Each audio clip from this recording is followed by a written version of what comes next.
2부 특강을 시작하겠습니다. 이번 특강은 이희주 학과장님께서 명성황후 시해의 진실과 역사적 과제를 주제로 특강을 해주시겠습니다. 자, 큰 박수로 모시겠습니다.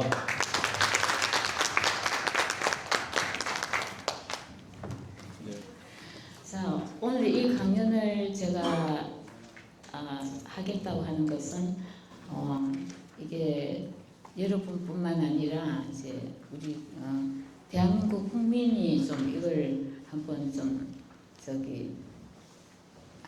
이게 짚고 넘어야 가야 될 문제가 있어서 그래서 제가 이 강연을 하겠다고 했습니다. 자, 올해는 명성황후 시해의 130년 대회입니다. 130년 되는 해이기도 하고 또 우리가 해방된 지 이제 몇 년 되죠? 45년이 되었으니까 80년 되는 해입니다. 그래서 이제 올해가 그래서 좀 의미 있는 해인데 그래서 명성황후의 시해의 진실과 역사적 과제라는 것으로 제가 주제를 가지고 여러분에게 강연을 하고자 합니다. 자, 그래서 역사적 과제를 이 명성황후의 삶의 삶과 죽음에 대한 실체적 규명, 이게 명성황후 시의 진실에 해당이 되고 여기에만 그쳐버리면 우리가 과거의 진상 규명밖에 안 되니까 아까 여러분이 논문 쓰실 때도 마찬가지지만 현대적인 어떤 의미가 항상 있어야 됩니다. 그래서 이 사건을 통해서 우리가 무엇을 해야 할 것인가 이제 사실은 이 강연은 후자에 더 역점을 두고 있습니다. 그래서 이제 이 명성황후는 여러분이 알다시피 가장 우리 역사상 상반되는 하나의 평가를 받는 분인데 우리가 그렇지만 부정적인 이미지가 여러분이 강합니다. 특히 여기서 수업 시간에 이런 얘기를 하면 가장 강력하게 저는 긍정적인 평가를 좀 내렸는데 아주 집요하게 내 평가에 대해서 반발을 갖다 오랫동안 한 그때 수업을 듣던 기억에 남는 분이 바로 김대원 선생님입니다. 아주 집요하게 내가 설득하느라고 혼났습니다. 자, 근데 이게 다소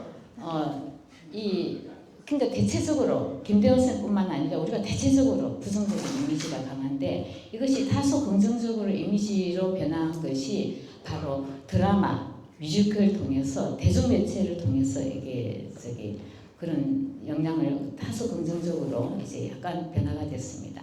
그렇지만 이것도 이제 오늘날 여러분이 뮤지컬 명성황후라든지 드라마라든지 영화라든지 이것도 아직까지 여전히 식민사관 구도에 머물러져 있다는 거.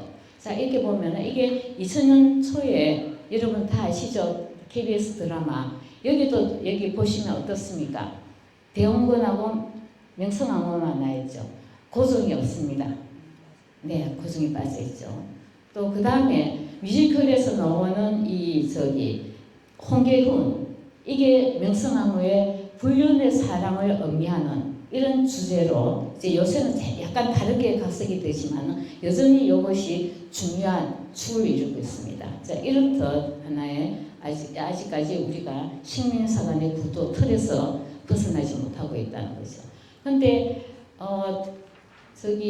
해방 이후에 이러한 식민사관의 틀에 저항하신 분이 바로 이태영 선생님이라고 이 여성 최초 이제 변호사이면서 아주 호주조약 폐지 이분이 바로 하셨습니다. 그래서 이분이 이제 60년대 이미 명성황후의 시에는 일본 제국주의 국가적 범죄고 그리고 이 명성에 대한 부정적인 평가를 심어놓은 식민사관에 저항한다고 이분이 이미 60년대 이런 것을 하셨습니다. 그래서 이래 보면은 상당히 선각자적인 시각이 아닐 수 없습니다. 60년대에. 근데 우리 식민사관에 지금 현재도 나타나고 있는 하나의 징후가 민비라는 이 호칭입니다. 민비. 그래서 이 호칭은 여러분이 지금 여기 설명하고 있는 노성경 교수님도 계시지만은 이름이라는 것, 호칭이라는 것은 상당히 많은 의미를 담고 있고 정체성을 담고 있거든요. 그래서 이 왕후는 말하자면 뭐 왕조일 때 그때 이제 이 왕의 부인을 왕후라고 그러고 대한제국은 이때 제국 황제의 나라이기 때문에 이때부터는 항우입니다. 그래서 나는 황후로 부르기 싫어. 민비라고 할 때 왕후라고 할 때 이거는 개인이 선택할 문제가 아니고 이 황후의 구성은 대한제국의 우리의 근대사주 국가인 대한제국의 구성입니다. 그래서 이게 민비라는 것이 이 국권상실 과정에서 정착된 그런 호칭이에요. 그 전에는 민왕후라든지 뭐 왕후 뭐 민씨라든지 이렇게 해왔지 민비라고는 안 되어 있습니다. 그래서 일본인들이 그 뒤에 표현할 때 왕후를 민비라고 다 이제 조작을 한 거죠. 그래서 근데 이런 하나의 이 민왕후도 아닌 민비라는 것이 아직도 우리 사회에 대다수 아직까지 있습니다. 바로 식민 교육의 영향이죠.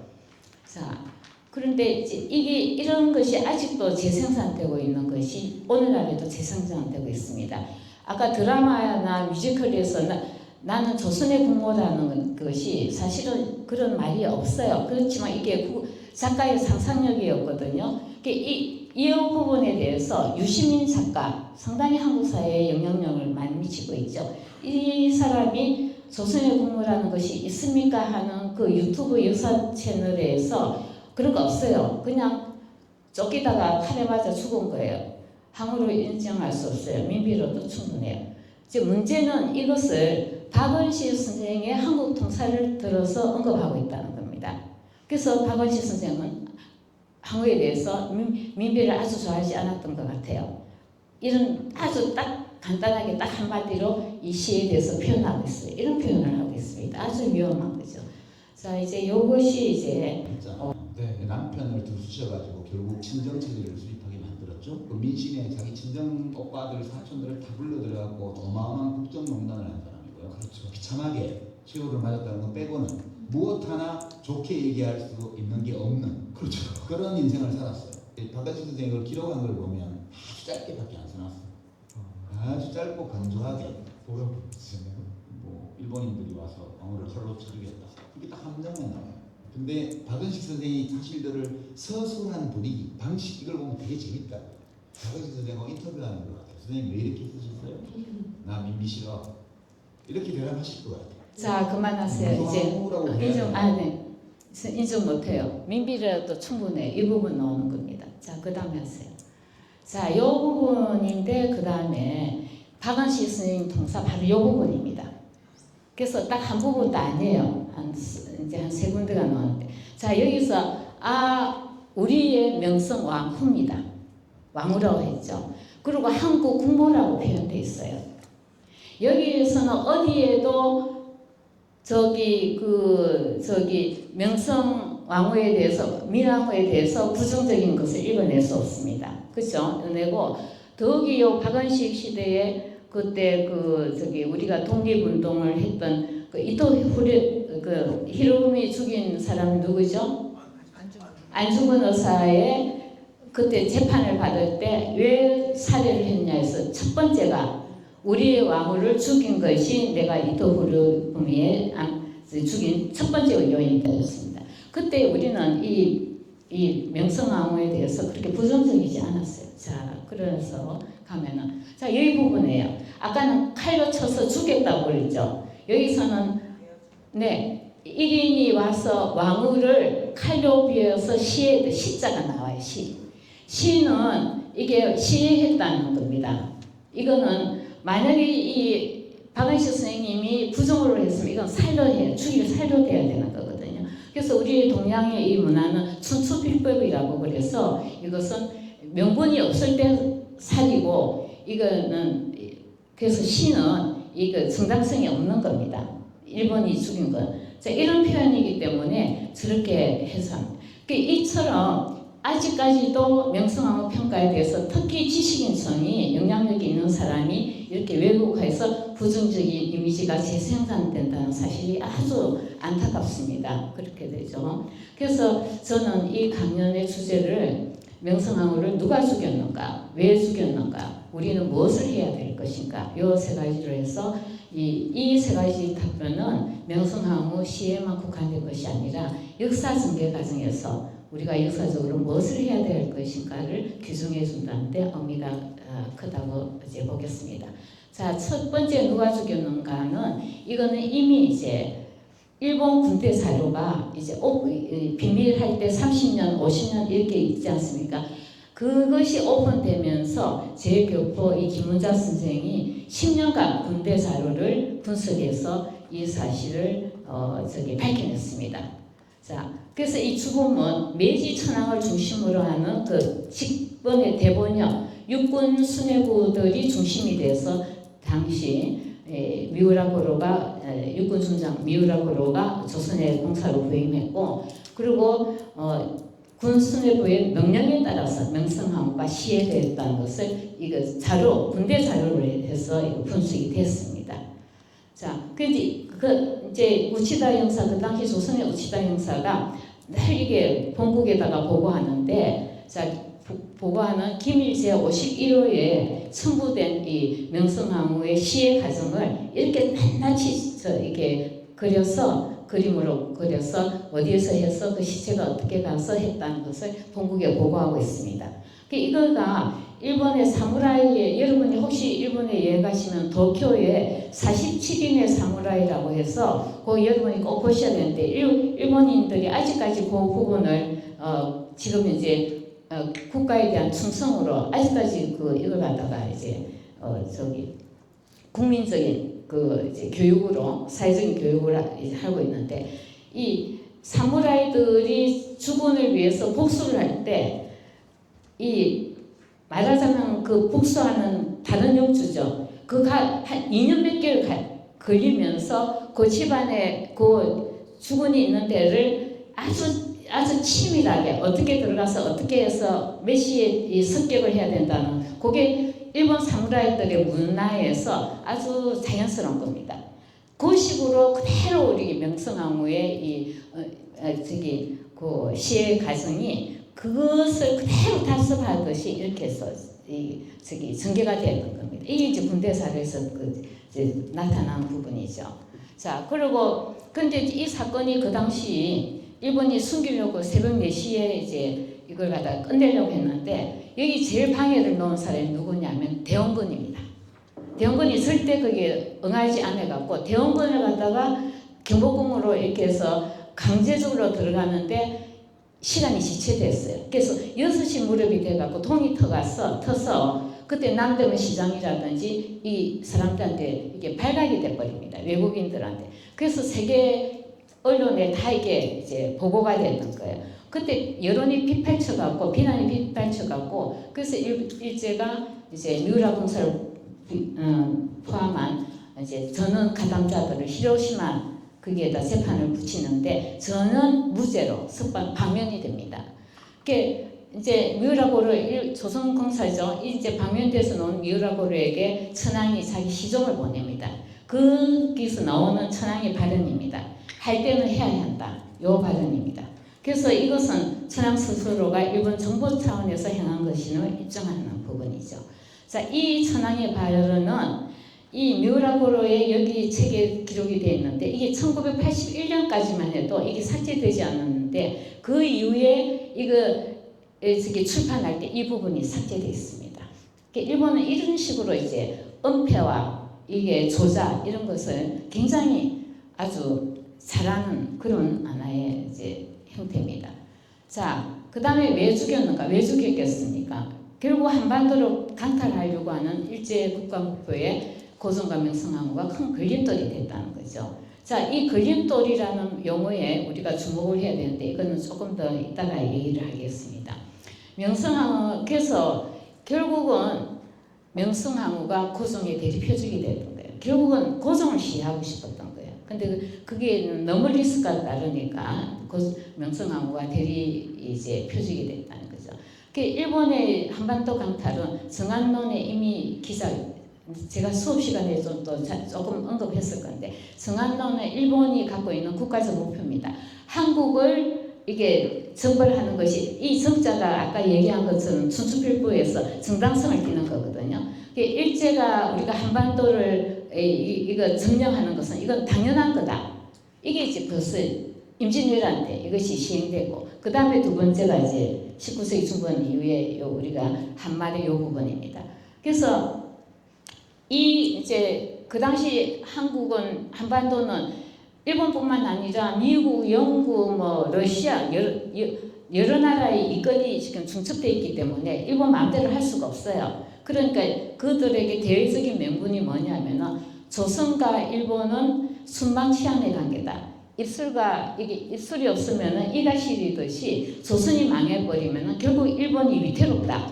그래서 일본 한반도는 스스로 근대화를 할 수 없기 때문에 우리가 한반도를 보호해서 근대화를 시켜야 된다. 이 명분이었거든요. 자, 그래서 이걸로 이제 다른 나라의 이제 침략의 명분을 삼았습니다.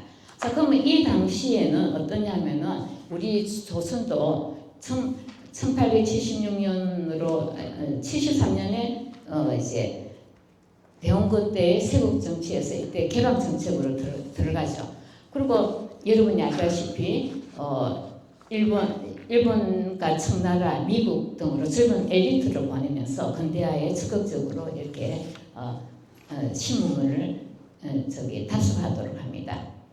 자, 그리고 이제 고종의 근대화에 대한 열정과 의지, 아까 그뿐만 아니라 뭐 이제 지금 규장각, 서울대학교의 규장각에 중국본이 6만 7천여 권이 있는데 이 지곡제라고 하는 것이 고종의 서재인데 요 장서에 찍힌 것이 4만 권입니다.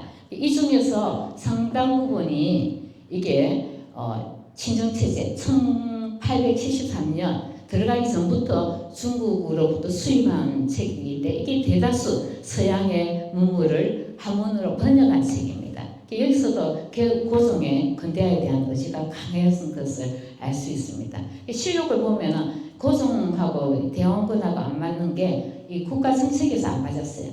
세국 정책하고 개방 정책에서. 자, 여기에 여러분 경복궁에 가시면은 그 앞부분만 보시는데 그 뒷부분 건천궁에 가시는 이게 중국풍의 이게 고종의 서재입니다.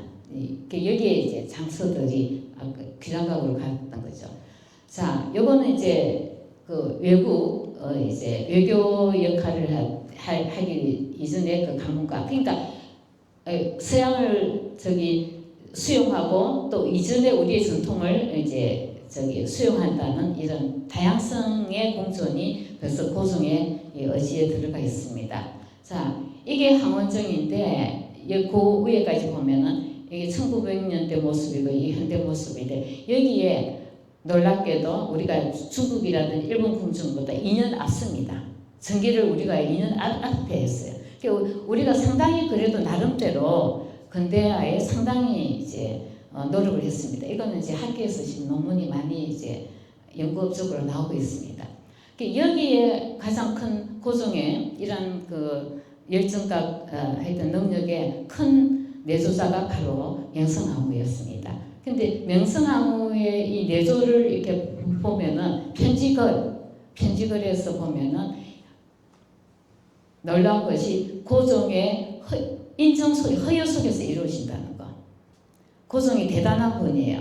안 받아들일 건 딱 안 받아들여요. 그래서 어떨 때는 그 왕후가 답답하지만은 그래도 전하가 결단을 내릴 때까지 기다려야 된다 하는 것이 편지글에 많이 나와 있습니다. 그래서 이거는 오늘날 국정 개입이라든지 국정농단과는 엄연히 구별돼야 되는 부분입니다. 이건 내조는 자, 여러분도 만약에 이 당시에 고종의 부인이었다면 이 여성들 그죠?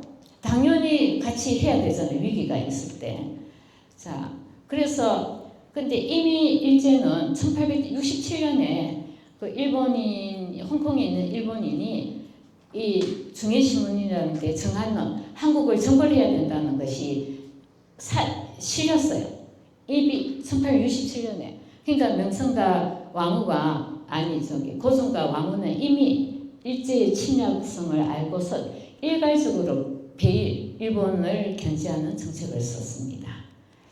자, 그래서 아까 제가 걸림돌이라는 말에 주목을 해야 된다는 게 여러분도 논문을 쓰시면 아시겠지만은 어떤 용어 하나에 굉장히 많은 것이 들어가 함축되어 있습니다. 그런 것을 잘 끄집어내셔야 되는데 만약에 이 고종이 나약한 군주나 여러분이 알고 지금 계시다시피 나약한 군주나 고종이 다스렸던 우리의 대한제국이 야만국가였으면은 걸림돌이 안 됐습니다. 저절로 이게 이제 흡수가 됐는데 걸림돌이었다는 것은 나약한 군주도 아니고 우리 그것이 근대화로 가는 것이 우리가 형편없는 국가가 아니었다는 것을 얘기하죠. 그래서 큰 걸림돌이 일제로서는 한반도 강탈의 제일 효율적인 것이 뭐냐? 고종을 제거하는 것이었습니다. 그래서 고종을 제거하기 위해서는 제거하려면 당시 국제정세상 정치적인 리스크가 너무 크기 때문에 명성황후가 대표적이 돼서 희생이 될 수밖에 없다. 그래서 이런 하나의 고종의 나약한 이 군주, 고종의 이 바로 식민사관의 중역을 이루고 있고 그걸 정당화시키기 위해서 이게 명성황후와 대원군의 갈등 구도라든지 또 지배층의 부패 분열 어디든지 지배층 부패 분열이 다 있죠. 또 인간관계에서 갈등도 다 있죠. 그래서 이거는 하부 구조로서 이걸 갖다가 이제 일제 식민사관은 이걸 갖다가 크게 내세워서 조선의 그 대한제국의 결국 몰락은 조선 내부 대한제국 내부에 있다는 이런 하나의 명분을 삼기 위해서 이 식민사관의 중획은 이런 구도로 이루어졌습니다. 자, 그러면 이 강탈 과정에서 이루어진 명성황후 시에 통해서 우리는 무엇을 해야 될 것인가? 저는 바로 이 부분에 오늘 여러분에게 강조를 하고 싶습니다. 자, 첫째, 이 식민사관을 극복해야 되고, 그래서 이제 역사적 진실을 규명해야 되고, 그 다음에 이걸로서 끝나면 안 되고 뭐냐면은 일제가 명명한 아까 야만국가 조선에서 우리가 이게 그 시대 우리의 역사 자주 독립국가인 대한제국사를 회복해야 됩니다. 자, 여러분도 지금 이 자리에서 여러분 대한제국이라는 것이 상당히 이 시기를 어느 정도 여러분 인식하고 계시는지 우리 스스로가 한번 사성이 필요할 텐데, 자, 그러면 이 과거 진실 규명을 위해서는 어떻게 해야 되는가 했을 때 어떻게 접근해야 될 것인가? 저는 이게 약간 이제 좀 정치적인 용어를 했는데 딴 게 아니고 우리의 본 모습으로 들어가면 됩니다. 아까 여러분도 해석을 하지만은 나를 갖다 중심으로 해서 나의 개체성 또 관계에서의 보편성 그리고 이 상황적인 해석, 시대 상황 분명히 들어가죠. 그런 식으로 분석을 해야 되고 특히 명성황후의 삶은 요새 말하는 가짜뉴스가 많아갖고 거기에 대한 기록이 많기 때문에 사료 비판이 반드시 들어가야 된다. 이제 이래야 이런 관점에서 조명할 때 황후의 삶뿐만 아니라 우리가 여태까지 알았던 명성황후와 대원군의 갈등 구도라든지 고종과 대원군의 갈등 구도라든지 또 여러 가지 정치적인 사건에 대한 재해석이 가능합니다. 자, 이거는 이제 우리가 이제 접근할 때 뭐냐면은 제가 항상 얘기하듯이 여러분의 위치에 따라서 그 해결 방법이 문제를 풀어 나가는 것이 다 다릅니다. 자, 여러분이 아들의 입장에서 아니면은 부모의 입장에서 어떤 문제를 풀 때 다 다르거든요. 바로 그런 문제입니다. 그래서 일반 그 당시 이제 지배층들은 굉장히 이상주의적으로 풀려는 정치적인 이상주의로 실현하려고 하지만 정치 현장 여러분도 한 집안에서도 얼마나 현장 가정의 어떤 관계가 복잡하고 다양합니까? 그죠? 며느리 입장, 자식 입장, 시어머니 입장. 그렇기 때문에 시행착오를 걷지 않을 수가 없어요. 정답이 없어요. 그래서 이게 결국 갈등을 해결해야 되는데 고종과 명성황후 대원군은 여러분이 주목하시다 보면은 대원군이 자신의 가문을 왕위 계승으로 이게 전환시킨 하나의 창급자입니다. 그렇죠? 그리고 고종도 명성황후도 왕실을 이제 유지하는 사람 해야 되고 이 세 사람의 운명은 같이 겹쳐져 있다는 거죠. 그 당시 왕조에 생존하고 겹쳐져 있기 때문에 이들은 정치적인 현실주의를 택할 수밖에 없습니다. 여러분이 보면은 대원군이 세국 정치를 했는데 어떨 때는 또 개화파하고 또 손을 잡고 이런 상황이 벌어지죠. 꼭 유림하고는 안 되죠. 그러니까 이건 뭐냐면은 이들은 왕조 생존에 필요하면은 누구든지 활용한다는 거예요. 이게 이제 편지글에 잘 나타나 있습니다. 그 이들뿐만 아니라 그 당시 개화파라든지 유림이라든지 이들도 각각의 위치에 따라서 국가 생존 전략이 이 왕실의 이 사람들하고는 다를 수밖에 없어요. 그 개화파들은 일본을 모델로 하고 또 뭐 이제 유림들은 또 청을 또 모델로 하고 각각이 다를 수밖에 없어요. 그건 자연스러운 겁니다. 자, 근데 이 왕후의 삶은 이 여성이기 때문에 바로 여러분이 이 여성으로 들어가면 됩니다. 여기서 이제 남성인 분들은 어머니라든지 자기 아내로 한번 이게 치안해서 생각하시면 됩니다. 그래서 이 명성황후 삶은 다른 게 아닙니다. 조선이라든지 그 당시 사대부가의 여성처럼 세자의 어머니, 고종의 아내, 또 국모라는 이 말하자면 여성과 정치란 두 영역에 중층적으로 삶이 녹여져 있습니다. 그래서 이런 거에 들어갔을 때 이제 명성황후의 삶을 좀 제대로 우리가 접근할 수 있다 하는 거죠. 그리고 그러니까 이제 명성황후를 직접 만났던 사람들 기록 아주 중요하죠. 외국인 등을 포함한 좀 객관성이 있는 자료와 또 중요한 것은 명성황후 삶을 하기 위해서는 조선의 여성들이 어떤 식으로 내조를 했는가. 사대부가 여성들. 왜 사대부가들의 여성이라고 하냐면은 이때 사대부가 여성들은 빈이라든지 왕비가 되는 예비 후보입니다. 그렇죠? 그리고 예비 후보가 아니더라도 어떻게 됐냐면은 각각 집안끼리 혼인을 하기 때문에 정치 관료라든지 남편이 정치 관료가 안 되면 아들이라도 과거 시험을 보는 이거 관료의 말하자면 정치인의 여성이거든요. 그러니까 이들은 일찍부터 이 정치가의 여성으로서 교육과 인성을 집에서 학습을 합니다.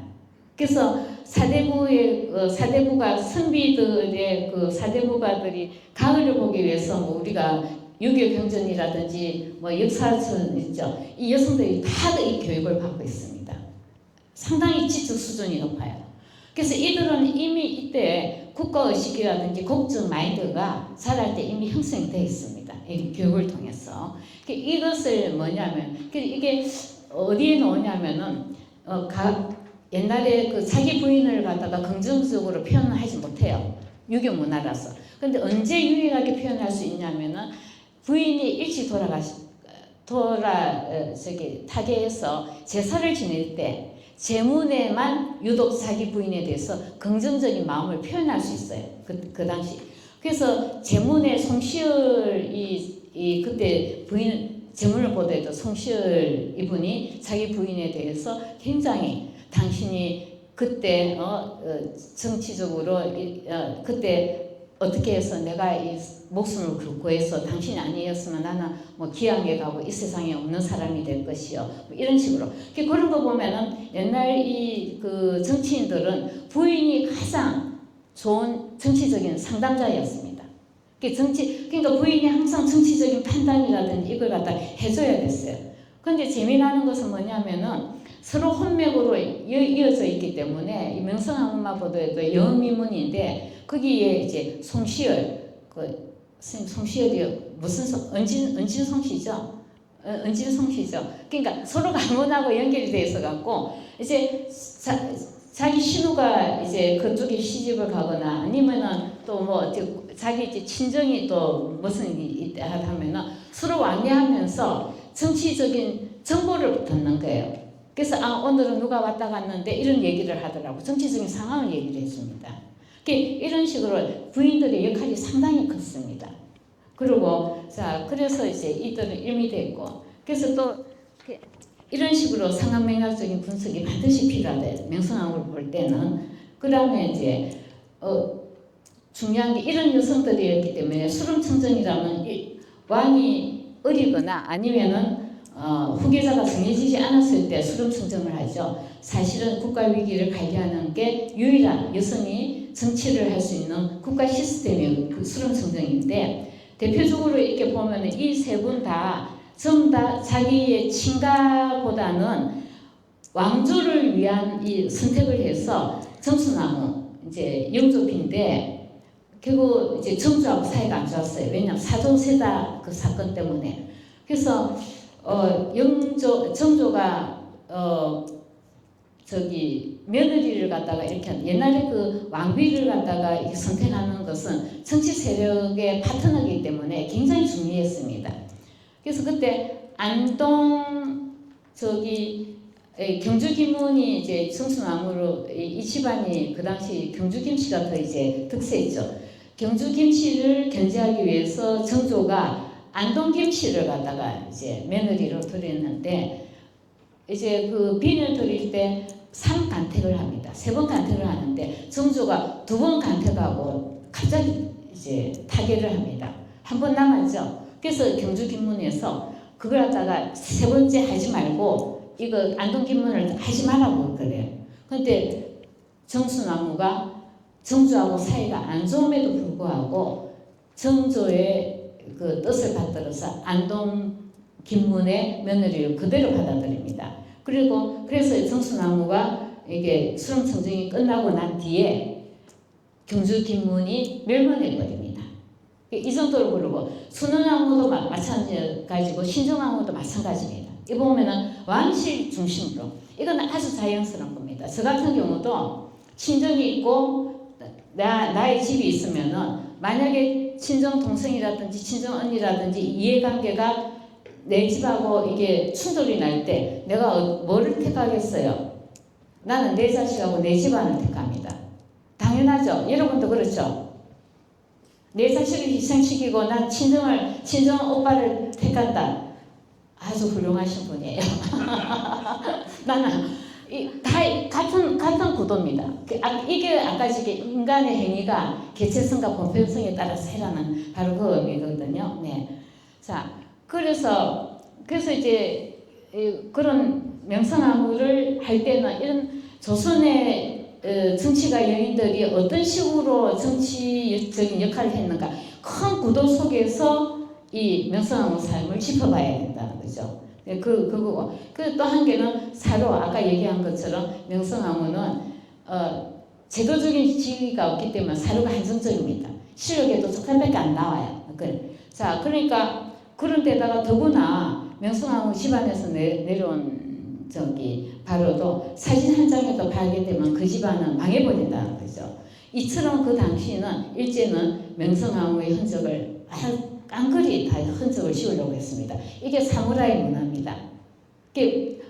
왕후를 시해도 그대로 안 둬요. 완전히 불태워서 흔적을 없애버려요. 여기서도 그러니까 당시에 이 명성황후에 대한 어떤 그 자료 없애기에 열중하였죠. 지금까지 사진이 없는 거죠. 여러분이 보는 거는 근호창 화백이 그린 글입니다. 지금은 사진이 없어요. 그런데 일본에는 나는 있다고 봅니다. 일본에는 어디에 있지 일단 있다고 이제 보고. 그리고 갑신일록 김옥균이 썼는데 우리는 타이틀가 김옥균이 단도직필인데 이것이 일본인하고 공조하에서 이루어졌다는 것이 연구 결과에 밝혀졌습니다. 기가 차죠. 그 다음에 이제 청일전쟁 명분에서 일본이 다른 그 일강들한테 조선이 이 청군을 갖다 좀 내쫓아 달라는 그게 이제 의뢰서 그게 청군 구축 의뢰서인데 요거 고종도 이거 사인을 안 했고 대원군도 사인 안 했어요. 아무도 안 했는데 그러니까 할 수 없이 이걸 조작을 해서 전쟁을 수행합니다. 이게 왜 필요하냐면 이게 있어야지 각각 할 때 이 전쟁 비용이라든지 인력을 동원하거든요. 각 골마다. 그러니까 이걸 갖다 아직까지 원본이 안 나오고 있습니다. 이걸 갖다 조작해서 이렇게 한 이런 일제의 행태를 보면은 명성황후에 대한 일본의 공작도 끊임없이 자행되었을 가능성이 크다. 그러니까 이런 일본의 공작 정치에 우리의 이제 지식인들이 자신의 의도와는 관계없이 많이 이용을 당하는데 대표적인 것이 여러분이 안타깝게도 항연입니다. 딴 사람도 있지. 황현 대표 이거는 그동안 명성황후 부조정 평판에 근거 자료로 이게 활용이 됐어요. 자, 그런데 이 황현의 그 당시 위치를 보면은 한 6개월인가 이게 낮은 벼슬을 하고 구례에 가서 이제 그 후학들을 가르치거든요. 자, 그러니까 이거 매천야록이 들은 것을 기록한 겁니다. 들은 것을 기록했는데 이 황현이 국가 운영 중심에서 활동한 경험이 없었기 때문에 들었던 것이 이제 황후가 사치스럽더라, 황후가 뭐 앙칼짓더라 하는 이런 정치적 사실을 직접 확인하기 어려운 위치에 있고 정보도 부족해요. 지금 현재 용산의 대통령실에서 이루어지는 특히 그 대통령 부인의 형태는 비서실장이라든지 장관이라든지 알 수가 없어요. 어떻게 합니까? 그죠? 오히려 아는 것은 어떠냐? 거기 수행하는 수행비서가 압니다. 수행비서가 알아요. 그리고 식당에서 음식을 제공하는 사람이 알아요. 입맛이 까다롭다든지 성격이 까다롭다든지 그렇게 알지 모릅니다. 그래서 그만큼 이 사실 확인이 어렵고 그러니까 그런 정보도 부족하고 그러니까 이분이 상당히 맥락적이고 객관적인 해석을 내리기가 어렵습니다. 더구나 이분한테 정보를 제공하는 사람이 고종이나 황후, 민씨 세력이라든지 이들과 이 대척점이 있을 경우에는 더욱더 왜곡된 그 정보를 제공할 수밖에 없죠. 그래서 매천야록의 이 명성황후 평가변만 굉장히 적대 편향적인 심각성을 띠는데 바로 이 때문입니다. 근데 문제는 여러분도 이제 앞으로 논문을 쓰실 때 사료를 보실 건데 반드시 사료에 대한 저자에 대한 분석이 들어가야 됩니다. 황현은 여러분 알다시피 이 자기를 했죠. 그래서 우국지사로 평가받기 때문에 그 자체로서 건의가 발생해서 이분이 남긴 이 사료에 대해서는 사실 여부를 가지지 않고 막 인용하는 거. 이것이 오히려 사료로서의 한계성과 위험성을 이끌었습니다.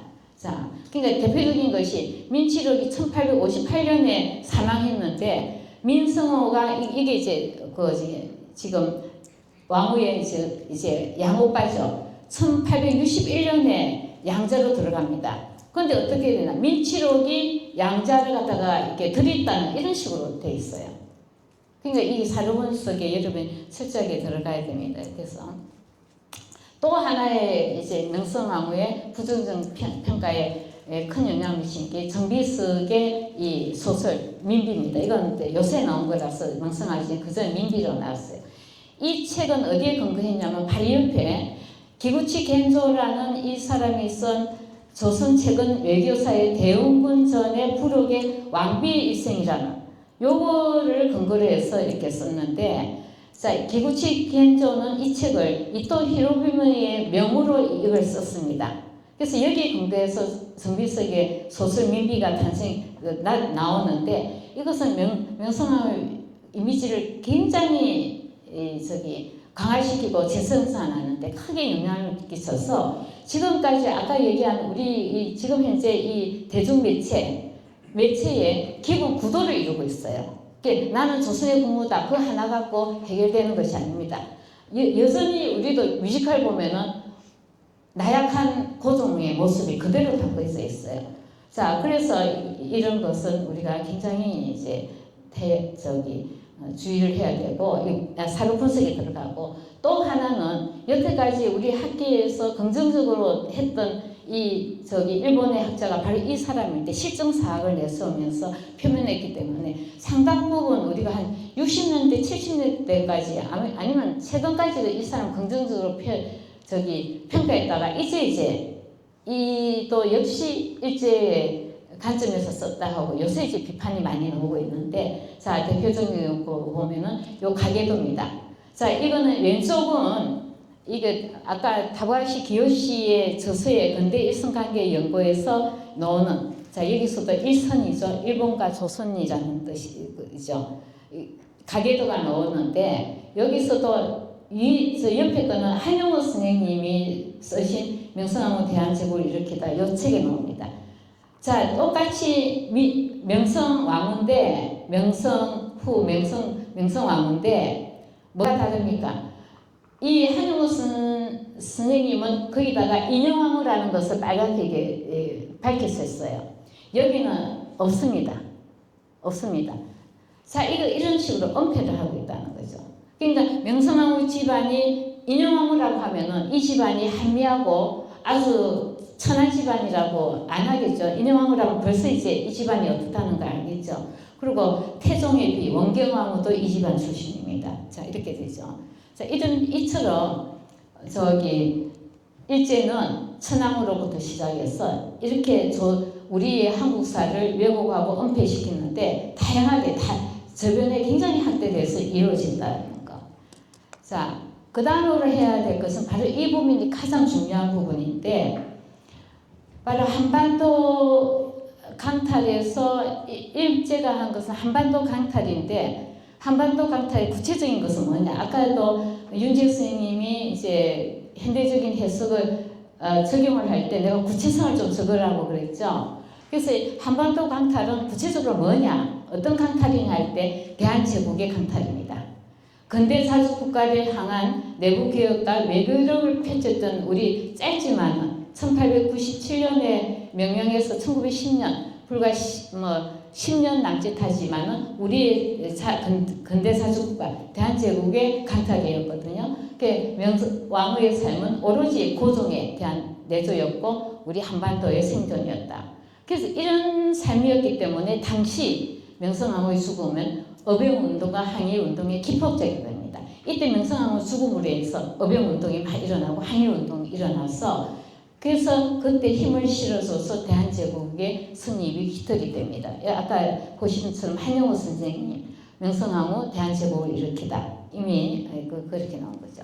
그래서 이 대한제국의 아까 호칭이 굉장히 중요하다했는데 바로 이게 대한제국 국호를 정할 때 이 성정원 일기에 나오는데 이제 조선은 중화적 세계관에 머물렸던 그 조선이 아니라는 거. 이제는 뭐냐? 세계 만국 공법, 국가평등주의의 근대국가죠. 여기에 자주적으로 참여하는 행위 주체라는 국가 정체성을 갖고 있습니다. 그래서 우리가 얘기하는 지금 대한은 조선과 다른 근대 자주국가임을 천명한 국호입니다. 그래서 황후에 대한 부정은 우리 역사 대한제국사에 대한 부정이기 때문에 이건 섣불리 우리가 마음대로 할 수 있는 부분이 아닙니다. 자, 그런데 일본은 이 대한제국을 그대로 두면 안 되겠죠. 그래서 이 대한제국을 어떤 식으로 했냐면은 결국은 이 대한제국의 강탈과 식민정치를 정당화할 프레임을 만들어서 이걸 덫을 가둬야 될 필요가 있기 때문에 그것이 바로 뭐냐면은 고종을 무능한 군주로 만드는 거. 그리고 대한제국은 스스로는 근대화를 이룰 수 없는 야만국가라는 거. 요것을 이런 프레임을 만들어서 결국은 이것을 일본의 보호가 있어야 된다는 이 명분을 대외적인 명분으로 삼았던 겁니다. 그렇기 때문에 일제는 대한제국을 이러한 이유로 조선과 다른 대한제국을 부정하고 이거 갖다 절대 대한제국이란 말 안 썼어요. 대한이란 말 일체 안 썼습니다. 그러니까 한반도를 여전히 조선으로 칭했습니다. 그래서 이것은 뭐냐? 야만국가의 힘을 조작하려는 의도였습니다. 이때 당시 전부 일본인들은 아까 봐도 근대 일선 연구지 근대 일한 연구가 아닙니다. 이때부터 철저하게 이들은 조선이란 말을 안 썼습니다. 자, 그래서 이것이 오늘날까지 이어지고 있는데, 자, 일본에 여러분 알다시피 사도강산 이게 경제지 세계 문화유산에 등재할 때 우리랑 한일 간에 외교마찰이 있었죠. 이때 강제 노동자 징용에 대해서도 조선반도 출신이라고 합니다. 한반도 출신도 아니고 한국으로부터 온 것도 아니고 여전히 조선이라는 말을 지금 쓰고 있고, 더구나 올해 한국의 모든 언론 매체가 일본 해저 경도에 조선인 136명이 한꺼번에 숨을 때 이 사건 이걸 갖다 그대로 보도하고 있어요. 여러분 이 사건 이거 뉴스 보셨습니까? 그런데 우리는 어떻습니까? 여기에 대해서 전혀 무비판적으로 수용하고 있습니다. 여기에 대해서 어느 누구도 이의를 제기하지 않았습니다. 그러니까 우리 스스로가 아직도 식민사관의 틀에서 벗어나지 못하고 있고 우리가 이제 이 시민사관의 극복을 진부한 것으로 여기지 않는지 우리가 빼뜨리는 반성이 필요합니다. 그래서 단때 우리 그럼 일제강점기 우리 대한제국을 빼앗겼던 우리 민족은 어땠는가 했을 때 우리는 대한제국을 부인하지 않았습니다. 그 당시 우리 민족은. 그래서 스스로가 조선인이라는 우리는 대한인 한국인으로 인식하고 그렇게 불렸던 거죠. 그런데 우리는 지금 조선사와 대한제국서를 혼돈하고 있습니다. 하고 있어. 그 대한제국서를 망국사로 인식하고 있는 거죠. 망국사라는 것은 고종이 무능해서 나라를 빼앗겼다는 이런 인식이거든요. 그래서 이거는 정하는 일제의 어떤 기본 관점과 대한의 관점, 우리 한반도의 관점과 고종에 대한 부정적인 시각이 전제된 식민사관이고, 순환사적 인식이라는 것은 뭐냐면은 우리 속에서 우리의 역사 전개 과정에서 근대화적 명화를 개성하면서 우리는 실학으로부터 시작해서 굉장히 그때부터 점진적으로 왔거든요. 그리고 이 대한제국 때 우리가 이제 적극적으로 받아들였던 이걸 갖다 개성하면서 단지 그렇게 해서 국수주의자에 빠지자는 것이 아니라 단지 그 당시 부국 강병 수준이 일제보다 처졌다. 늦게 시작해서 늦게 처졌다. 그래서 주권을 빼앗겼다는 인식이 바로 순환사적 인식입니다. 그래서 이런 점에서 대한제국사는 이제 순환사적 인식으로 해야 되기 때문에 저는 그렇게 봐야 된다고 합니다. 그래서 이것은 고종의 근대화에 대한 의지와 개혁성을 긍정적으로 평가하고 또 국력의 한계를 또 동시에 고찰하는, 그래서 이런 한 균형 잡힌 인식의 형태를 우리는 취해야 된다고 생각합니다. 그러니까 이게 이제 정면이 되는 것이 1919년에 온 한반도에 울려 퍼졌던 우리가 대한독립 만세죠. 그러면 일본 교과서에는 어떻게 되어 있냐? 3.1 만세 사건으로 기록하고 있습니다. 거기서도 오늘날 지금 현재 일본의 교과서에는 3.1 만세 사건으로 기록하고 있습니다. 오늘날까지도 대한이라는 말은 없습니다. 독립이라는 말도 없습니다. 이게 바로 일본의 지금 현재 그 교육하고 있는 현 시스템입니다. 그래서 이거는 온 민족이 염원했던 대한의 독립이었고, 이 민족의 염원은 임시정부의 19년 대한 3.1운동 끝나고 임시정부가 설립이 돼서 그때 대한민국으로 이게 국호가 정해져서 이것이 오늘날 우리의 대한민국이 되어왔던 겁니다. 그래서 우리가 이제 이 사건을 통해서 명상을 시켜내서 여전히 뿌리 박힌 현실을, 시민사관의 뿌리 박힌 현실을 자각하고 명상황후에 이제 한해서 보자면은 이것이 일제 국가적 존재라는 것이 명확하게 밝혀졌기 때문에, 일본 일제 군대 자료에 의해서 밝혀졌기 때문에 여기서 명성황후의 위상을 바로잡는 것이 우리의 이제 소명이죠. 그리고 이러한 일제의 프레임 조작, 고종 무능한 군주 명성황후를 권력투쟁에 하신, 그 다음에 우리 대한제국을 야만국가, 이런 프레임 조작을 명확하게 인식해서 빨리 이 식민사관이 여전히 학습되고 재생산되어 있는 식민사관을 극복해야 되는 것이 이제 우리의 과제입니다. 그래서 이 보면은 국제 정치는 아직도 이제 아까 도덕 특성이 많이 나와 있는데, 사실 이게는 패권주의가, 국제 정세는 이것이 끊임없이 반복이 되고 있습니다. 그래서 우리가 우선 130년을 맞이해서 이 올바른 역사 정립을 하는 데 있어서 민비라는 호칭을 지금 없애고, 저는 여기 있는 분들에게 간곡하게 부탁드립니다. 민비라는 호칭 앞으로 쓰지 마세요. 김대원 선생님, 민비라는 호칭 앞으로 쓰지 마세요. 예, 알겠습니다. 그리고 명성황후를 공식화하는 일. 그리고 잃어버린 제국사를 되찾아서 우리 대한민국의 정체성을 찾는 것. 우리 대한민국의 정체성은 반드시 근대사적 독립국가로 들어가야 됩니다. 그리고 이제는 우리 그런 쓰라린 경험이 없어서 아무리 그런 정체성이 있으면 뭐합니까? 힘 없으면 또 그렇게 당하는데, 그래서 세계 질서를 주도하는 그런 중심국가 상당히 힘들죠. 지금도 미국에 트럼프 그분의 막 지금 이제 휘둘리고 있잖아요. 그냥 할 수 없는 거예요. 국제 정세는 그래서 우리 힘을 키우는 수밖에 없습니다. 그래서 이것을 갖다가 바로 하는 데 있어서 우리 힘으로는 안 되고 정부 차원이나 이 문화계, 저는 특히 문화계 이분들의 노력이 절실하다고 생각합니다. 그래서 이것이 범국민적 사회운동으로 전개되기를 소망하면서 자, 명성황후에 대한 질문이 있으면 얼마든지 받겠습니다. 궁금한 건 해주시고 자, 그래서 마치겠습니다. 감사합니다. 질문, 자, 몇 번 했나요?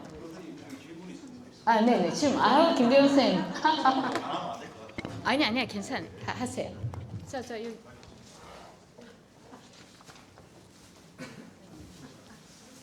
질문도 많이, 궁금한 거 많이. 마이크 이걸로 하겠습니다. 학 과장님 수업 감사히 잘 들었습니다. 예. 강의 감사히 잘 들었습니다. 제가 이번 강의를 통해 갖고 을미사변이 왜 일어났는지부터 해서 좀 정리가 되고 또 나는 어떻게 생각해야 되는가를 느낀 강의였습니다. 또 한편으로는 저는 또 페이크 뉴스, 가짜 뉴스의 피해자인가라는 생각도 하게 된 수업이었습니다. 저의 역사 지식에서도 명성황후께서 죽어가는데 친일파 또는 일본인들이 또 욕을 보였다는 것도 알고 있거든요. 그리고 저 PPT에서 그 식민지 근대화론 이런 이야기가 들으면 저도 화가 막 일어나거든요. 근데 제 스스로의 좀 잘못된 가짜 지식을 알고 있었던 것 같습니다. 교수님께 질문 드리겠습니다. 명성황후는 제가 생각하기에 가정적 환경의 피해자라고 생각합니다. 명성황후께서 조선의 국가 생존을 위해서 어떤 정치적 현실주의적 전략을 행했는지에 대해서 궁금합니다. 아울러 저는 페이크 뉴스, 가짜 뉴스의 피해자라고 생각하는데 긍정적으로 바뀔 수 있게 만들어주신 특강 감사드립니다.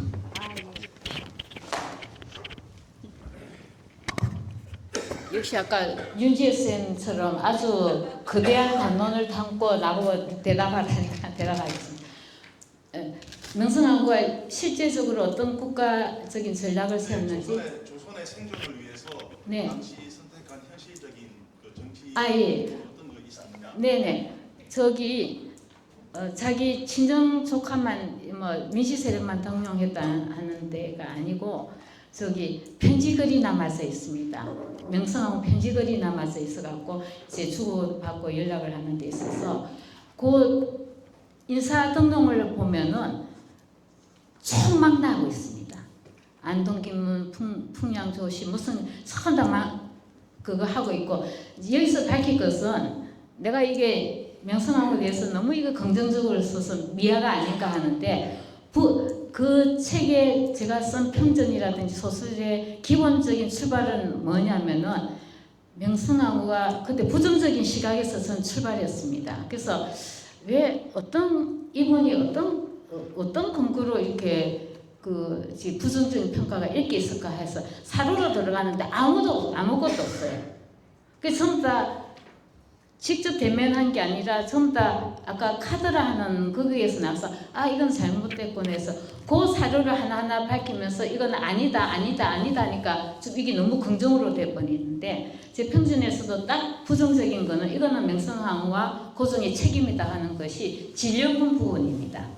진령군 무당을 하는 거 이거는 어쨌든 명성황후와 고종이 힘을 줬든 안 줬든 이 사람이 인사 개입을 하는 것이 실록에 뒤에 한 몇 번 나오거든요. 한 서너 번, 3번인가 나와요. 어쨌든 한 번이라도 나온다는 자체가 이거는 국가 운영 책임자로서 이거는 책임을 면치 못한다. 이제 그 부분만 내가 이제 부정적으로 하고 딴 거는 이제 부정적인 요인에서 사로에는 이런 게 없다. 그럼 왜 이렇게 썼겠는가 했을 때 당연히 이렇게 해서 이렇게 했다. 그렇게 해서 나갔는데 그 조선에 대한 생존은 그렇게 됐고 한 거는 편집글에서 보면은 인사정책이라든지 이런데 많은 정보를 얻어가고 고종에게 전달하는 전달자 역할을 하고 또 한 개는 뭐냐면 수원 정책이라 해서 이건 탁월한 하나의 판단력으로 그 당시 외국인들도 감탄을 금치 못했다는 것이 청나라와 일본 세력을 견제하기 위해서는 먼 나라를 갖다가 좀 활용해야 된다. 그게 수원 정책이거든요. 그 부분에 대해서는 아주 탁월하다고. 그게 또 명성황후가 고종과 이렇게 상의하면서 그 정책이 나왔어요. 그 보면 고종이 그 당시 이게 국내 세력에 그냥 친일파도 있고 그냥 뭐 청나라 세력도 있고 또 친미파도 있고 각 세력이 있으니까 고종이 갑신정변 이런 터지고 난 뒤에는 젊은 계파들을 젊은 일꾼들을 굉장히 신뢰했거든요. 6.1중이 지금 현재 최초 미국 유학생인데 이것도 다 고종이 보냈습니다. 1년 동안 이게 거기 남겨둬라. 그 일본에서도 남겨둬라. 이제 그때 하고 이렇게 보냈는데 갑신정변이 딱 터지고 나니까 젊은 엘리트들한테 이게 뒤통수를 맞은 거예요. 그때부터 이분이 이렇게 보면은 상당히 명성황후와의 많이 두 사람이 이렇게 굉장히 밀접하게 관계가 된 것 같습니다. 그래서 가장 큰 전략은 외교 정책에서 그렇게 했고, 그리고 이 명성황후가 내가 참 이게 내조를 참 잘했구나 하는 것이 청나라에서는 또 청나라의 이익을 하기 위해서 그 외교 고문을 하는데 그 이용장이 다 추천해서 보내거든요. 추천해서 그러면 그때 처음에 멜렌도르프 독일 사람, 그 다음에 미국인 데니를 보내는데 멜렌도르프를 보냈더니 청나라를 이익을 좀 내세워갖고 외교 정책을 펼치라고 그게 보냈는데 결국 멜렌도르프가 들어오면은 고종도 탁월하다고 생각합니다. 그리고 명성황후도 그때 탁월한 게 이 사람을 내 사람으로 만들어 버려요. 그래가지고 이 사람을 정식으로 이 간직을 스님 이렇게 줍니다. 그리고 이 풍계를 주고 그때 이제 그 갑신정변에서 외국 사람과 한일간 그 일본하고 청나라하고 이게 전쟁이 일어나기 직전에 이렇게 해서 이제 중재를 하러 가는데도 딱 이게 멜렌도르프를 제일 앞에 딱 세우게 하고 이름을 제일 앞에 하게 하고 그리고 조선에 이게 관료복을 갖다 입게 하고 그리고 최대한으로 이게 우대를 해줘요. 그 왕은 왕으로서 또 그 부인을 갖다가 또 굉장히 잘해줘요. 그리고 선물을 보냅니다. 선물 보내는데 뭐냐? 우리가 행사에 많잖아요. 왕실 행사 많으면은 그 당시 이제 닭이라든지 꽁이라든지 과일이라든지 이걸 갖다 꼭 보내서요. 큰 게 아니고. 그리고 이런 식으로 사람의 마음을 갖다가 얻는 거. 요게 고종하고 왕후에서 얻을 수 있는 큰 하나의 이 전략입니다. 이건 굉장히 중요합니다. 그래서 멜렌도르프도 그러고 미국인 데니도 그러고 외국 고문 정책인들이 오면은 청나라를 갖다 대변하는 게 아니라 조선을 대변해서 일찌감치 러시아에 주목하라는 그런 얘기를 해요. 우리가 뒤에 청일전쟁 이후에 삼국간섭 이후에 러시아를 끌어들였다는데 아닙니다. 처음부터 이게 러시아로 가는 이것이 고종하고 명성하고 그 전략이 들어가 있어요. 그래서 여러분이 역사적인 거고 무슨 자료를 갖다 이렇게 보실 때 어떤 상황이 그때 일어난 게 아니라 그걸 하기 위해서는 오래전부터 그것이 준비되어 와서 그때 일어났다는 거. 그거 여러분이 아시고 사료 분석할 때 그 들어가시면 됩니다. 그러니까 러일 정책은 이미 그때부터 들어가 있었어요. 그 멜렌도르프가 1882년에 왔는데 이때부터 일찌감치 고종과 왕후는 어떻게 하면 청일 세력을 견제하면서 할까? 근데 일제는 일본에서는 완전히 이제 베일로 갔는데 그래도 청나라는 옛날 관계를 활용합니다. 들어주는 척하면서 사실은 그 대시를 기하고 있어요. 그런 거 볼 때 나는 고종과 왕후가 탁월한 이제 정치력이 있다 그래봤는데, 근데 여러분도 마찬가지예요. 저도 만약에 그 당시 정치인 부인이면은 왕비 자리에 있었으면 명성황후 못지않게 내 목숨을 던집니다. 나는 자식을 위해서 내 목숨을 던지고 남편을 위해서도 내 목숨을 던질 수 있어요. 신뢰가 하여튼 남편에 관한 일인데 이제 남편 소리가 주장을 듣지 못하게 경운기를 막 틀어버려요. 내가 경운기 거라고 그 당시 나는 시골에서 시골이 아니고 농촌에서 안 다자기 때문에 경운기 그 기능을 잘 몰라요. 경운기가 돌아가는데 내가 팔을 집어넣어 버렸어. 놀래갖고 딱 스탑을 하는 게 이 사람이. 그때 이게 88년 일입니다. 저절로 남편을 위해서 그렇게 돼버리는 거예요. 자식을 위해서 던져지는 거예요. 근데 여기 백민쌤도 계시고 또 여러 저기 김대호 선생님 부인을 위해서 목숨 던지겠어요? 안 던지죠. 남자들은 절대 안 던져요. 이게 여성하고 남성하고 다른 점입니다. 여성들은 던져요. 그게 모성애하고 부성애하고 다른 겁니다. 근데 시대가 달라서 요새 부성애는 나는 던진다고 봐요. 자식하고 많이 공감을 하기 때문에. 그래서 이게 그 시대마다 이게 어디에 위치 있는가 틀려요. 그래서 그런 관점에서 명성황후를 보면은 명성황후의 삶이 어느 정도 보입니다. 제가 분석한 게 완벽한 건 아니지만은 그렇게 해서 보입니다. 그래서 참고로 말씀드리면은 이제 요번에 그 제가 썼던 명성황후 소설이 이제 한국어, 일본어, 영어로 이북으로 다 이제 나오는데 여러분 선배면서 또 후배이신 장갑철 선생님이 이거 맡게 됐는데 이 친구가 아직도 세월아 내월아 하고 있어요. 내가 막 이게 동참 교수님 천천히 하세요. 그쪽에 메일을 보냈는데 연락이 안 옵니다. 연락 올 때까지 기다리는 거예요. 그러니까 내가 전화를 해봐라 하니까 알겠습니다 했는데 연락 안 했어요. 그래서 할 수 없이 내가 교회에다가 직접 이제 장선 그 연결하면서 교회에다가도 먼저 해보려고. 그게 이번에 3번 이북으로 이제 젊은 친구들은 책을 종이책 안 사고 이북으로 보니까 이북으로 해달래서 일단 3개가 이제 이번에 나옵니다. 130주년째였어. 아니 관심을 가져달라고. 내가 책 팔려고 세일 하는 게 아니고 관심을 가져달라고. 자, 또 질문 있으시면 예. 네, 박성훈입니다. 네, 저기 대한제국이 근대화의 어떤 상징성을 가지고 있다면, 대한제국이라는 것이 이제 세계 근대화의 어떤 상징성을 갖고 있다면, 이해학당을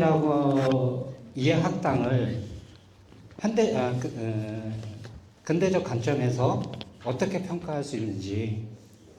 조선시대 말에 생긴 이해학당. 예. 그때 이제 서양 문물을 받아 들어올 때 그 당시 민항우하고 고종이 굉장히 적극적이었습니다. 그래서 그냥 뭐 사치스럽게 외국 부인들을 맞이해서 뭐 파티를 했다 하는데 그게 일종의 외교적이었습니다. 외교에 하는데 더구나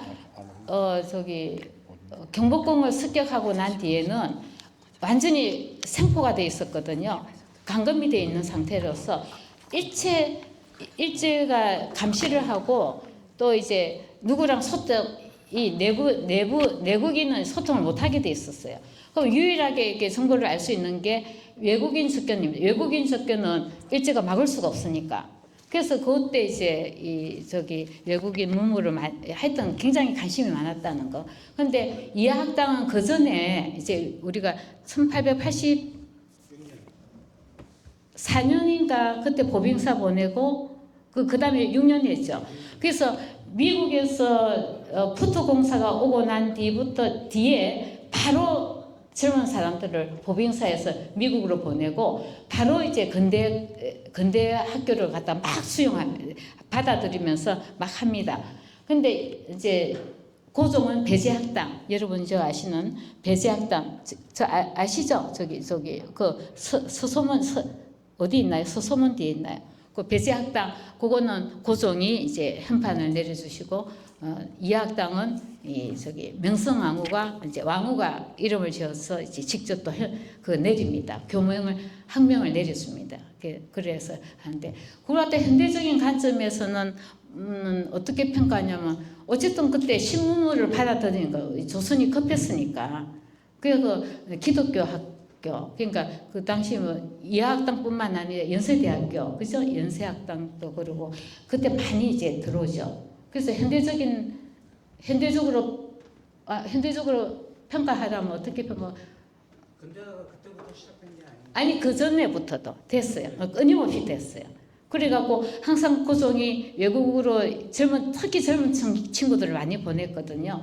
보내면서 하는 얘기가 항상 들어오면 1:1 독배를 합니다.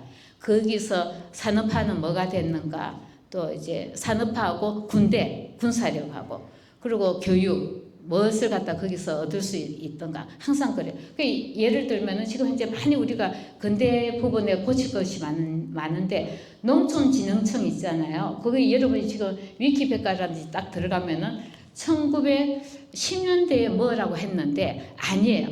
미국 보빙사가 84년에 보내는가요? 그때 이제 각각이 그때 봤을 때는 각각이 파트를 주어진 것 같아요. 교육이라든지 농업이라든지 또 무슨 이제 전기라든지 각각이 줬던 것 같아요. 농업에서 받아온 사람이 가서 보니까 거기는 종자개량도 하고 막 하고 이게 굉장히 이게 실험을 해갖고 종자개량도 하고 이러거든요. 그 사람 불러다가 이제 독배할 때 무엇을 갖다가 저기 얻을 수 있던가 하니까 거기는 농업을 이런 식으로 합니다 하니까 그러니까 농업 실험장 있어가고 미리 이렇게 실험합니다. 그러니까 고종이 알겠다 해갖고 지금 뚝섬에 가면은 이게 옛날에 뚝섬 그 지역이 왕실에서는 말 어떤 양성소였는가 봐요. 스님 그렇습니까? 뚝섬 부위가. 근데 그 넓은 땅을 이 사람한테 줍니다. 그래서 그러면 그걸 농업 개량하는 데 써라. 이게 사실 농업진흥청에 이게 우리가 제일 이게 뭐라고 그러죠? 기원이에요. 근데 우리 지금 보면 농촌진흥청 하면은 어디가 나옵니까? 바로 1910년대 놓은 일제강점기 때 놓은 그게 이제 농촌진흥청의 기본으로 놓은 거예요. 그래서 근대사 부분, 그래서 아까 대한제국사를 우리 찾자는 게 바로 그런 부분입니다. 우리 뺏긴 것이 너무 많아요. 그래서 우리는 뺏긴 줄도 모르고 지금 있어요. 그런 부분은. 그래서 이건 앞으로 대대적으로 이제 가야 됩니다. 그래서 이 부분을 제가 이제 우리가 좀 인식을 해야 되겠다 해서 이번에 여주가 이제 명성황후 시의 130주이고 여주가 명성황후 생가가 있는 거거든요. 이제 여기서 태어나서 여주시에서 이제 강연을 해달라 해서 갔는데 결국 명성에 대한 강연보다는 이런 강연, 이 대한제국에 우리가 찾아내야 되고 우리가 이걸 해야 된다 하는 거, 요거에 이제 중점을 둬서 이제 진행을 했습니다. 또 궁금하신 분, 예, 하세요. 안녕하십니까. 저 석사 4학기 서석현입니다. 아마 여기서 제가 국사나 근현대사 최신 과정으로 수업을 들은 사람일 텐데, 저 이제 고종황제랑 명성황후가 나오는 파트는 정말 나쁜 말밖에 없어요. 아직도. 그런데 제가 2022년도인가 아마 그때 이제 합수부르크 왕가 미술관을 간 적이 있는데, 네네. 거기 제일 마지막에 조선 왕실의 갑옷이랑 예. 의복들이 있는 거예요. 그래서 예. 큐레이터한테 이게 뭐냐 물어봤더니 고종 황제가 좀 위험을 느끼니까 일본으로부터 선물을 프란츠 황제한테 주면서 우리랑 수교를 맺어서 잘 해보자라고 이제 얘기를 하면서 줬다고 하더라고요. 그런데 혹시 이 부분도 명성황후가 아무래도 러시아도 이제 외교 관계를 많이 넓히고 했지 않습니까, 교수님? 혹시 이 부분도 명성황후가 좀 외교를 정권을 가지고 했는지 뭐 이런 정권 아니라니까 왜 자꾸 명성황후를 정권에 고종과 같이 상담하고 고종의 내조자를 해서 정권 아니에요. 근데 제가 들었던 근현대사나 국사에서는 그러니까 러시아를 명성황후가 데려왔다라고 저는 계속 교육받았는데 그렇게 해서 이때까지 그런 식으로 그게 우리 왜곡이 됐다는 거죠. 이게 편식을 보면 근데 정권을 행사할 수가 없어요. 그냥 정권 행사하면은 어디로 가야지. 어디로 갈지 모르지만 가야지. 정권은 행사 안 했고 외교를 했던 사람의 공감을 얻는 거. 근데 푸트공사 부인하고도 얼마나 잘 지냈는지 푸트공사 부인이 옛날에는 우리가 이 지리적인 것이 굉장히 제가 항상 수업 시간에 공간의 중요성을 얘기하잖아요. 공간. 우리가 이제 그 당시 이렇게 보면은 이게 조선은 제일 늦게 이렇게 오픈을 했기 때문에 조선을 오려면 일본을 반드시 거쳐야 됩니다.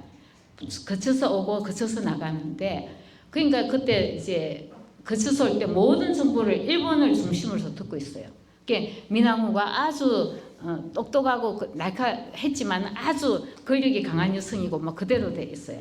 그 와서 보니까 아니거든요. 그래서 아닌데 또 갈 때도 또 이제 일본을 거쳐서 갑니다. 그래서 천황하고 천황비에 그걸 갖다 받아요. 이제 초청을 받아서 봤는데 그때가 1886년, 85년 이때쯤인데 거기서 공공연하게 미나무에 대한 헌담이 공공연하게 이루어져요. 근데 그때 이제 이 후토공사 부인이 그 당시 조선이 오지가 됐는지 미국 정부에서도 후토공사 부인이 가는 것을 허가를 안 해줍니다. 너무 외지에 가서 위험하다고. 그런데 이제 이 후토공사 부인이 나는 하나님 굉장히 기독교 신자예요. 그래서 나는 하나님의 소명을 받고 간다. 관계없다 하고 이제 오거든요. 그래서 와서 이제 갈 때도 이제 그 거쳐서 가는데 거기서 헌담이 이루어지니까 어떤 자는 딱 일어나고 더 이상 들을 수가 없다. 내가 경험한 왕으로는 이렇다고 당당하게 거기서 얘기해 버려요. 여러분이 알고 있는 그런 사람이 아니다. 굉장히 열정적이고 이제 근대화에 대한 열정적이고 그 다음에 백성을 사랑하는 그런 하나의 국모다. 여러분이 지금 잘못 알고 있다고 노골적으로 거기서 얘기를 해버려요.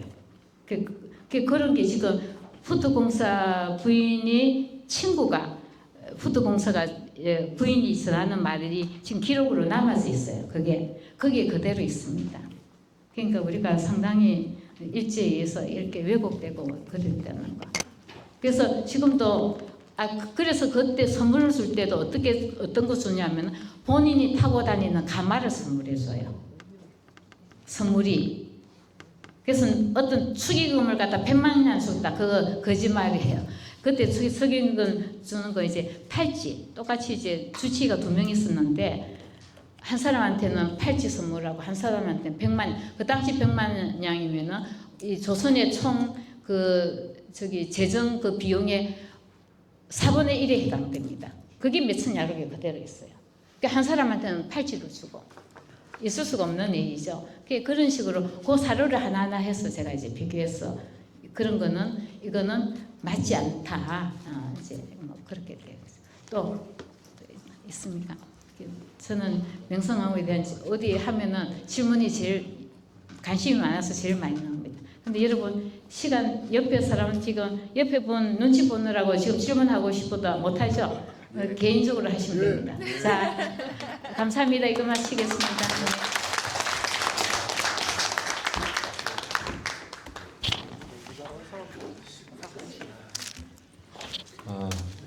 많은 것을 생각하게 하는 특강이었습니다. 저도 특강 듣고 그리고 또 이게 토론하면서 즐거운 마음으로 좀 봤습니다. 그럼 이것으로써 2025년 추계 학술대회를 마치고요. 바로 기념 촬영하도록 하겠습니다. 네, 앞쪽으로 나와주세요.